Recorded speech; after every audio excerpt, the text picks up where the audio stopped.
दोस्तों इस वीडियो में आपसे Realme की 43 इंच की 4K टीवी के बारे में बात करने वाला हूँ। और इस वीडियो को देखने के बाद आप डिसाइड कर पाएंगे कि आपको ये टीवी परचेज करना चाहिए कि नहीं परचेज करना चाहिए।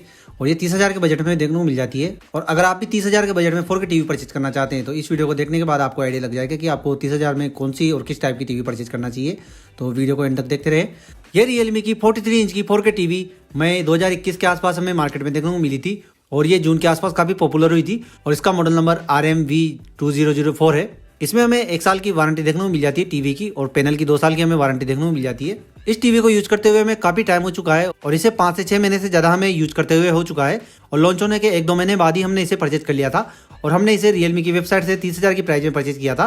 तो 30,000 के रेंज में ये टीवी हमें काफ़ी अच्छे फीचर प्रोवाइड करती है अगर मैं प्राइस के हिसाब से बात करूँ तो। और अगर इसके प्रोसेसर की बात करूँ तो इसमें हमें MediaTek का प्रोसेसर दिया गया है। Realme ने प्रोसेसर का नाम नहीं बताया है, बस हमें क्वाड कोर प्रोसेसर बताया है और A53 बेस्ड 1.5 गीगाहर्ट्ज प्रोसेसर बताया है। जब मैंने थोड़ी डीप रिसर्च की तो मुझे MediaTek की वेबसाइट पर MediaTek की टीवी लिस्ट की SoC में MT9638 GPU देखने को मिला। और ये एक SoC है जो कि इसके GPU से मैच करती है। इसमें हमें मालिका G52 MC1 GPU देखने को मिल जाता है।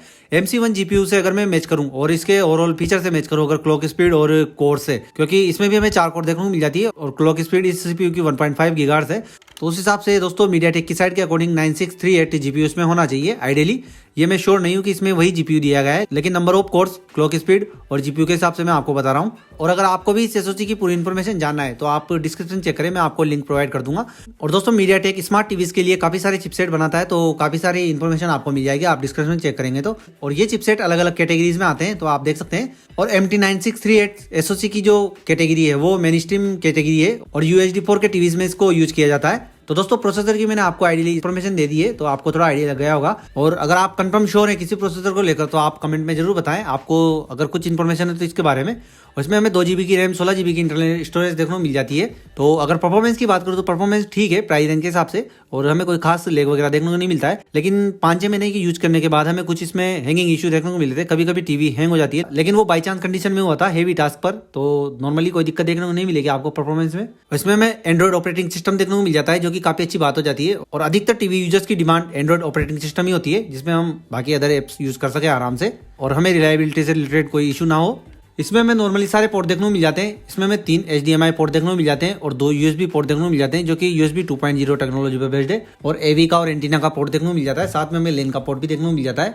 और पीछे की तरफ हमें पावर बटन देखने को मिल जाता है। इस टीवी का पावर कंजप्शन 100 वाट का देखने को मिल जाता है। ये 100 वाट पावर कंजप्शन करेगी यूज करते टाइम पर। अगर इसकी डिस्प्ले की बात करूँ तो इसमें हमें VA पैनल देखने को मिल जाता है। अगर इसके पैनल की बात करूँ तो हमें इसमें 60 हर्ट्ज का VA पैनल देखने को मिल जाता है। और इसमें कोमा बूस्ट पिक्चर इंजन टेक्नोलॉजी का यूज किया है जो कि सॉफ्टवेयर बेस्ड टेक्नोलॉजी है, जो कि ज़्यादा हाई लेवल की टेक्नोलॉजी तो नहीं है, Realme की खुद की टेक्नोलॉजी है। तो इसमें आपको कलर का थोड़ा डिफरेंट एक्सपीरियंस देखने को मिलेगा।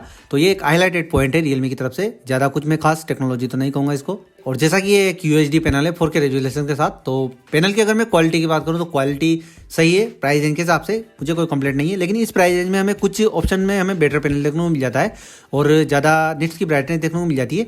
अगर इसकी ब्राइटनेस की बात करूँ तो इसमें हमें मैक्सिमम ब्राइटनेस 230 निट्स की देखने को मिल जाती है, तो थोड़ी कम है ये। लेकिन अगर आप इसे ऐसी लोकेशन पर यूज करेंगे जहाँ पर सनलाइट ज़्यादा नहीं आती हो, डायरेक्टली इस पर लाइट का फोकस नहीं आता हो पैनल पर, तो आपको कोई दिक्कत देखने को नहीं मिलेगी। तो अगर ब्राइटनेस बेटर होती तो अच्छा होता, लेकिन प्राइस रेंज के हिसाब से और कंपटीशन के हिसाब से अच्छा पैनल है, मैं ज़्यादा कंप्लेंट नहीं करूँगा क्योंकि प्राइस भी हमें कम देखने को मिलती है। और अगर आपको बेस्ट पैनल चाहिए तो आपको फिर सैमसंग, LG या सोनी पर जाना होगा, जिसके लिए आपको ज़्यादा बजट पे करना होगा, तो आप उन पर भी जा सकते हैं अगर आपकी फर्स्ट प्रायोरिटी पैनल ही है। क्योंकि इसमें हमें ओवरऑल टोटल प्राइस के हिसाब से फीचर सब देखने को मिल जाते हैं, लेकिन उनमें हमें कहीं ना कहीं कुछ कॉम्प्रोमाइज़ करना पड़ेगा। उनमें हमें ऑपरेटिंग सिस्टम वगैरह या फिर अदर जो भी फीचर होते हैं जो इन टीवीज में हमें देखने को मिल जाते हैं, और प्राइस का भी कॉम्प्रोमाइज़ दोस्तों आपको करना पड़ेगा। अगर आप वो कर सकते हैं तो आप सैमसंग की क्रिस्टल 4K टीवी परचेज कर सकते हैं। वो 35 से 36,000 के आसपास हमें देखने को मिल जाती है सेल वगैरह में, और नॉर्मल डेज में वो 37,000 के आसपास हमें देखने को मिल जाती है। तो 6-7 हज़ार का डिफरेंस हमें देखने को मिल जाता है सैमसंग की उस टीवी में। और दोस्तों आपको LG के भी मॉडल देखने को मिल जाते हैं, मैं डिस्क्रिप्शन में आपको लिंक दे दूंगा, या अगर आपको ज़्यादा कन्फ्यूजन है तो आप कमेंट करके मुझसे पूछ सकते हैं। तो इसका पैनल मुझे प्राइस रेंज के हिसाब से सही लगा, मुझे कोई ज़्यादा कंप्लेंट नहीं है, लेकिन ब्राइटनेस थोड़ी अच्छी होती तो ठीक रहता। और कलर थोड़े पंची देखने को हमें मिल जाते हैं, जैसे कि Realme के सभी डिवाइसेस और टीवीज़ में हमें देखने को मिलते हैं। तो आप इसे यूज करते करते यूज टू हो जाएंगे। और इसमें हमें 5 गीगाहर्ट्ज का वाईफाई देखने को मिल जाता है, तो काफ़ी अच्छी बात हो जाती है ये। और ये Realme की 43 इंच की 4K टीवी नॉर्मली जो पॉपुलर सारे फॉर्मेट है ऑडियो वीडियो के, उनको सपोर्ट करती है।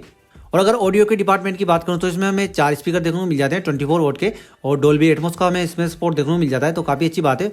और साउंड क्वालिटी के एक्सपीरियंस की बात करूं तो साउंड क्वालिटी का एक्सपीरियंस ठीक है, लेकिन थोड़ा बेटर होता तो अच्छा होता। अगर इसकी साउंड क्वालिटी की बात करूं तो साउंड क्वालिटी अच्छी है, मैक्सिमम ऑडियो पर भी इसका साउंड सेपरेशन सही रहता है, बिगड़ता नहीं है, तो ठीक है। और मैं अगर मेरे पर्सनल एक्सपीरियंस की बात करूं तो मुझे पर्सनली किसी भी टीवी का नॉर्मल साउंड पसंद नहीं आता है, मुझे क्रिस्टल क्लियर साउंड वाला ऑडियो आउटपुट वाला डिवाइस पसंद आता है। तो मैं हेडफोन लगा के या साउंड बार लगा के इसे यूज करना पसंद करूंगा, चाहे वो किसी भी टाइप की टीवी हो। कुछ टीवीज में हमें क्रिस्टल क्लियर साउंड देखने को मिल जाता है, नॉर्मली सभी टीवीज में हमें यूजर बेस साउंड देखने को मिलता है, तो वो साउंड क्वालिटी भी आपको इसी टीवी में देखने को मिल जाएगी, आप निराश नहीं होंगे। और जैसे जैसे आप इसे यूज करेंगे यूज टू हो जाएंगे साउंड क्वालिटी के हिसाब से। लेकिन सभी यूजर्स का साउंड एक्सपीरियंस करने का टेस्ट अलग अलग होता है, तो आप अपने यूजर एक्सपीरियंस और टेस्ट के हिसाब से कोई भी इसमें डिवाइस ऐड करके ऑडियो एंजॉय कर सकते हैं। तो मैं इसमें ऐसा ही करता हूँ अधिकतर तो, और मैं नॉर्मली मेरे सारे डिवाइसेस में इसी टाइप से ऑडियो एंजॉय करता हूँ, क्योंकि हमें जब टीवीज़ में ऑप्शन देखने को मिलता है तो हमें उसे एंजॉय करना चाहिए। हमें डिस्प्ले में जरूर ऑप्शन देखने को नहीं मिलता है, तो डिस्प्ले में जो मिलती है हमें उसे ही एक्सपीरियंस करना होता है। तो दोस्तों, प्रोडक्ट को परचेज करने से पहले आप एक बार डिस्प्ले का स्पेक्स वगैरह सारा अपनी रिक्वायरमेंट के अनुसार मैच कर ले।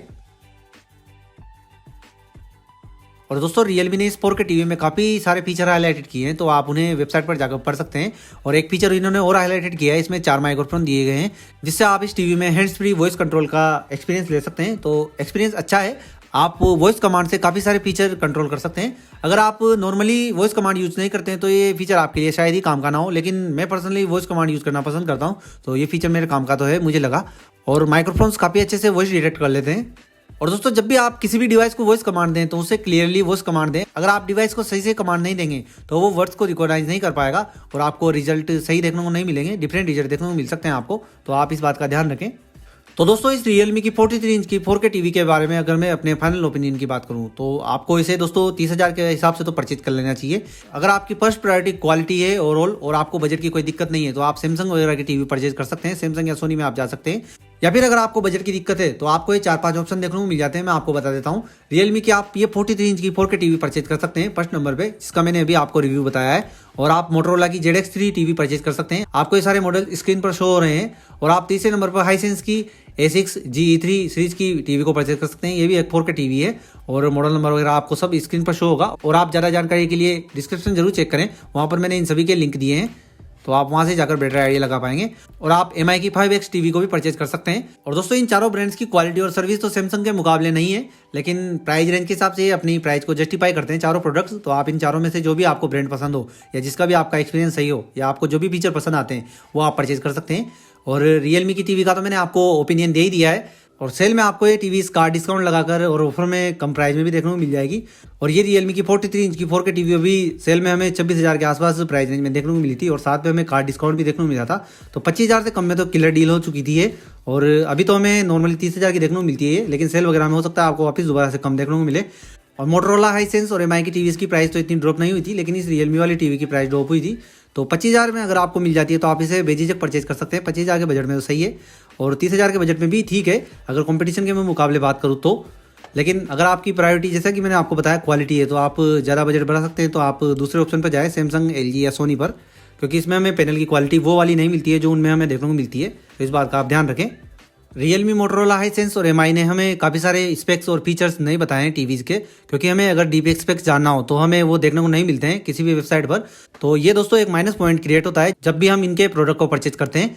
दोस्तों, ये बात मुझे बिल्कुल भी सही नहीं लगी। अगर कंपनीज फीचर्स और स्पेक्स की पूरी जानकारी दे देती है तो उससे ट्रांसपेरेंसी बनी रहती है, तो यूजर एक्सपीरियंस बढ़ता है। लेकिन कंपनीज की न जाने क्या विचारधारा है, ये यही जाने। तो दोस्तों, आप इस बात का ध्यान रखें। दोस्तों, जरूरी है मैंने जो आपको प्रोडक्ट सजेस्ट किए हैं वही परचेज करें। आप अपनी रिक्वायरमेंट और यूजेज देखें, उसी के बाद प्रोडक्ट परचेज करें। और आप एक बात को ध्यान रखें, अगर आपको दोस्तों ऑडियो में या और किसी फीचर में दिक्कत आती है तो आप उसे ऐड कर सकते हैं बाद में। लेकिन अगर आपको पैनल में दिक्कत आती है, पैनल की क्वालिटी आपको समझ में नहीं आती है, तो फिर आप उसे चेंज नहीं कर सकते हैं। तो आप पैनल को सबसे पहली प्रायोरिटी पर रखें टीवीज़ वगैरह में, क्योंकि टीवीज़ हम नॉर्मली हर साल नहीं परचेज करते हैं, हम काफ़ी टाइम में गैप में परचेज करते हैं टीवी को। तो आप इस बात को ध्यान रखें। टीवी परचेज करते टाइम पर आप पैनल की क्वालिटी को सबसे पहली प्रायोरिटी पर रखें, क्योंकि आप जो ऑडियो फीचर्स है उनको आप ऑडियो डिवाइसेस के जरिए एंजॉय कर सकते हैं, और एंड्रॉइड के जो फीचर्स हैं उन्हें आप एंड्रॉइड स्टिक के जरिए भी एंजॉय कर सकते हैं। तो ये आपके पास ऑप्शन निकल कर आते हैं, लेकिन पैनल का आपके पास ऑप्शन निकल कर नहीं आएगा। तो इस बात का आप ध्यान रखें। दोस्तों, अगर आपको इससे बेटर कोई ऑप्शन दिखता है तो आप कमेंट करके जरूर बताएं। और आप रियलमी की 43 इंच की 4K टीवी को यूज़ कर रहे हैं तो कमेंट में अपना एक्सपीरियंस जरूर शेयर करें, और डिस्क्रिप्शन चेक करना ना भूलें दोस्तों। वहाँ पर आपको इस प्रोडक्ट से रिलेटेड और बाकी जो भी अदर प्रोडक्ट्स हैं उनसे रिलेटेड जानकारी मिल जाएगी। और इस वीडियो से रिलेटेड आपका कोई सवाल या सुझाव हो तो कमेंट करना ना भूलें।